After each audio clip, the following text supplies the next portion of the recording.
Hi guys.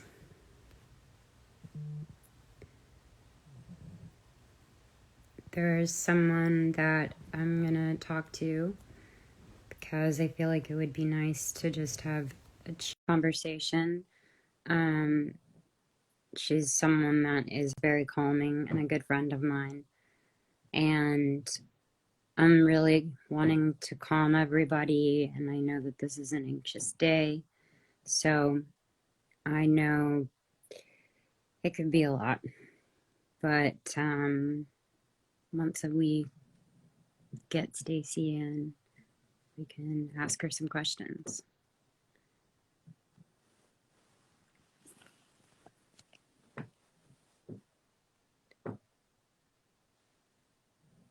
Sorry, I'm just reading your comments.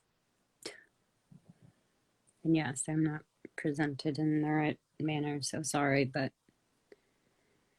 this has been a long day. It's waiting. Unable. Every time I try to do one of these, it's never quite right with me. Okay, I think we tried. We're trying again.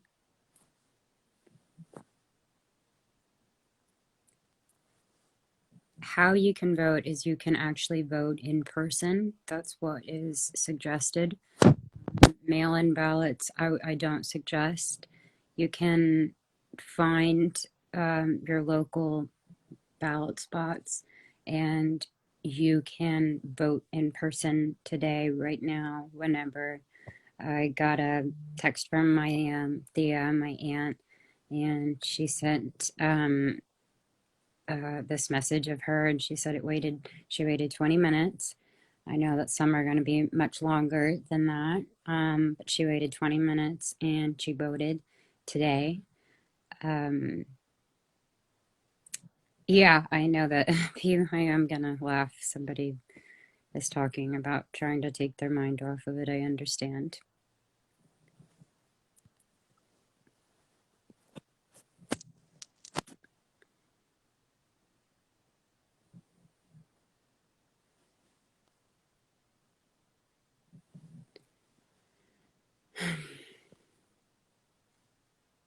I'm trying to see if I can get her in, but if you guys have any questions for me about any of this, definitely would recommend it, and I could try to answer as best as I can. I know that a lot of voting in a lot of these states that also have different changing demographics of states like Texas and Arizona and Georgia. So it's really important to just go out wherever you can and do that. If you already have, by the way, that's amazing, and I couldn't be more proud and excited that you voted. Stacy, Hello. I knew we'd how get are it. you? Oh, you look amazing. Well, thank you very much. The problem is you're naturally beautiful all the time. Oh, good grief. We're not going to waste any time with that. Well, Um, but I was just going live with some of my fans and let them know that I want to have like a easy conversation and just maybe put some calm energy out there and ask a few questions that I have and that I want to ask you. absolutely. Hit me. Okay. Well, I hope you're good, first off. I So I have this question for sure. Both Texas and Arizona are on the verge of not only flipping in terms of presidency, but also delivering Democratic Senate candidates to Washington. Can you tell us about the importance of voting up and down the ballot and who you are supporting? So you're absolutely right. These elections, the presidency matters, of course, and we want everyone to vote for Joe Biden. But sending a president to the White House without sending a Senate that can help make their visions a reality means basically we get what we got in 2015 15 and 16 when President Obama couldn't appoint judges, when he couldn't pass legislation. And so what we want to do is make sure that we elect MJ Hagar in Texas. She's running against John Cornyn, who has really done nothing for the last 6 years. And we need someone who's willing to actually do their job. MJ is a fighter pilot. She's a mom. She has just done so much work to help women, but also just to help those who have been left behind. The second candidate in Arizona is Mark Kelly, former astronaut, husband of Gabby Giffords, the congresswoman who was shot by basically a domestic terrorist. And they turned their pain and her injuries into the Giffords organization, which has done so much to push for gun safety. And that's a critical issue because Mark is one of those guys who is an independent thinker, but he believes in progress. He's up against Martha McSally. We almost got rid of her last year or 2 years ago, and when Kirsten Sinema beat her, well, she came back again, and this time it's Mark's turn to beat her, because we need senators from Arizona who not only defend the Latino community there, but also defend the Native American community that's been targeted by Republicans to steal their right to vote. And so we need someone like Mark Kelly, who's working with Kirsten in Arizona to defend the rights of all communities, but especially the Latino and the Native American communities in Arizona. Absolutely. Can you tell us about what to expect over the next few days, as the election day winds down and states begin the process of counting ballots? So I'll start with this. If you have or know anyone who has an absentee ballot or mail-in ballot, you have to hand deliver it. We know that unfortunately the Postal Service has been weaponized by the GOP. We've tried to take it back, but it's still running slow. And for many people, the only way to get your ballot counted is to take it directly to your county office, your county elections office, or to a polling place and return it. But here's what's going to happen next. Once those ballots are tabulated, those ballots are going to be received. They're going to start opening those ballots and tabulating them at the same time that they start tabulating votes that showed up in person.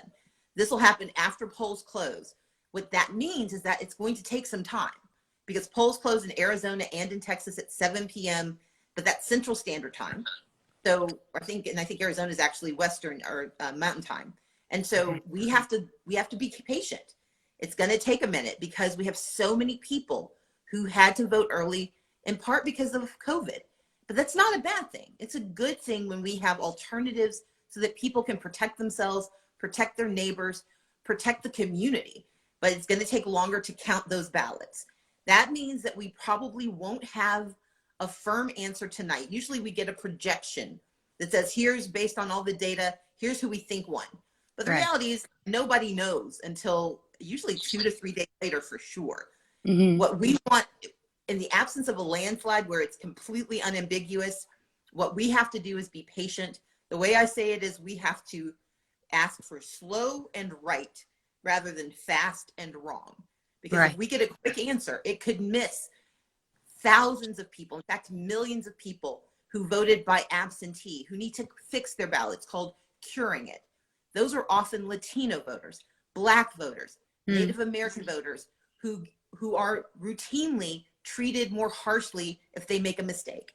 But we've gotten good laws on the books so that they have a chance in some states to go and fix their ballots. But that means it's going to take longer for us to get a firm answer. But that's a good thing because a delay means the process is working. If they just speed through it, that means some people are going to lose their right to vote, and that's not the outcome we want. Right, exactly. That's very true. Thank you for answering that question. But on that, we're on the cusp of major victory due to the changing demographics of states like Texas, like mine, Arizona, and Georgia. Can you talk to us about the importance of people of color turning out today? So I know there's a lot of suspicion or cynicism from Black and brown communities about voting. If you're Black, if you're Latino, if you're Asian American, if you're Native American, you have seen your votes be discarded and your voices being trampled. I know it. I grew up in Mississippi. And so I'm very aware of this. But here's the difference. When I was growing up, there weren't enough of us. We could demand what we wanted, we could fight for it, we could march for it, but we always had to rely on other people joining us for our voices to matter. And what's happened over the last 20 years is there's so many more people of color who have common beliefs. We may not have a common ancestry, but we have a common history, and we Yeah. can have a common future. And what I've tried so hard to do, the reason, Selena, I love working with you, is that I know that the success of the Black community is intertwined with the success of the Latino community, which is Right. intertwined with the success of the Native American community. And we have one of the fastest growing Asian populations in the South, in Georgia. And for Wow. me, it's always about how do we link arms and take our differences and use them to build a common future. Here's the way I put it. Demography changes fast. Politics changes slow. But when demography and politics meet, that's when destiny happens. And we're at that moment. There are more young people of color than ever before in our history. And I'm Gen X. I'm not gone yet. So we can take all of these young people, all of those folks who are like myself in middle age, all those folks who've been waiting for decades. And together, if we vote, we can actually not only change who goes into office, but we can hold them accountable for what they do once they get in. And Yes. that's really the power of who we are and what's at stake. That I think a lot of people don't, realize that or recognize that. And that's so important that just equally what's going on the inside is beyond what's on the outside. So, yes. I wanted to ask as well. So, I voted. I voted early. If folks have already voted and they're getting anxious about waiting for the results, what can we, like, how can we be involved in the fight to ensure that every vote is counted? So right now, the best thing every person can do is call 5 people and just check, see if they voted. And don't let them say, oh, yeah, yeah, yeah. Ask them how. Because usually if you Right. ask how, you'll get the truth. The people will say Right. they voted just to get you off the phone. Look, I'm moving. I'm moving from one house to another. And I've spent part of my like brief snippets of time I've had to call different service providers. But the first question I ask after they answer my questions, the first thing I say is, have you voted yet? And I had one young woman who said absolutely. She told me she got her son to vote. And another young woman said, no, I didn't vote because I'm politically neutral. And what I wanted her to understand is you may be neutral, but politics aren't. And Right. what politicians decide affect you whether you voted for them or not. So why not add to your odds and vote? And we can spend our time right now calling through our friends. Don't randomly call AT&T, but call your friends, call your Right. family. And even if you think they voted, things happen. People get sick. People get distracted. They had a bad day at work. Call and make sure they have a plan to vote, that they know where to go and vote, and just encourage them and say, don't lecture them. Ask them, will you go and vote because it helps make our lives better? Yeah. It won't It's hurt our you not future. to vote. It is. It won't hurt you not to vote. I mean, it won't hurt you to vote, but it will hurt you if you don't vote. Yes. I agree. Lastly, I need this, and I'm sure a lot of people need this. Uh, a lot of us are rightfully anxious at this moment. Can you give us 3 practical tips to soothe our worries as we head into election night? Number one, no one knows what they're talking about. If they show So I don't care if they show you 12 charts and they have really, really pretty heat maps and needles that spin around counterclockwise. No, they don't know. They don't know if we haven't closed the polls. So number one, nobody knows what they're talking about. Right. Everyone is pontificating is the nicest way to say it, but there's a more vernacular way that I'm not allowed to say on in public. So that's number one.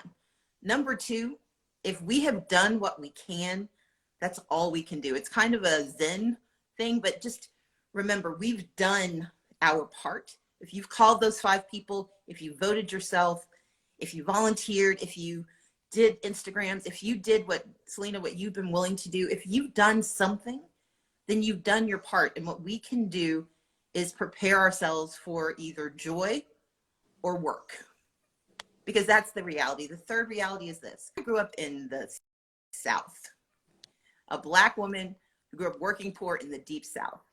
We can survive anything. We don't want Right. to have to survive. We want to thrive. And that's why we're Right. working so hard. But if the worst outcome is what becomes the answer, I'm living proof you can get through it.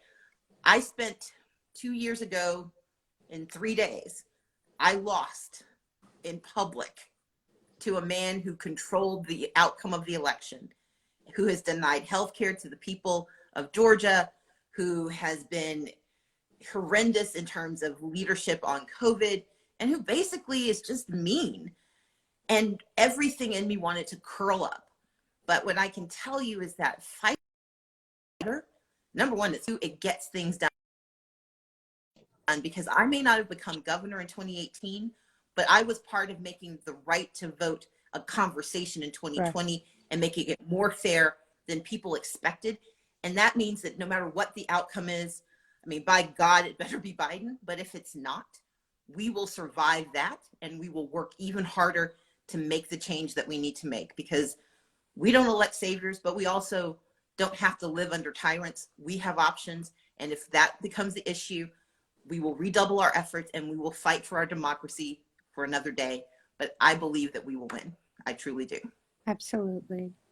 I can't thank you enough for getting on this live with me really quick. I wanted something calm and I wanted you to just tell me some stuff. And I hope some people were on and can feel a bit, calm as well. But I'm sure I'll speak to you soon. You're my girl. Selena, anytime, anywhere. One last thing I'll say is, guys, if you have any questions, go to 866 our vote. Go to iwillvote.com or go to voyavotar.com. voyavotar.com to get information in English or Spanish. iwillvote.com or voyavotar.com, or dial 866 our vote, and we will be there to make certain you have all the information you need to change the world. That's perfect. Thank you so much. Take care. Have a great day. You too. Bye.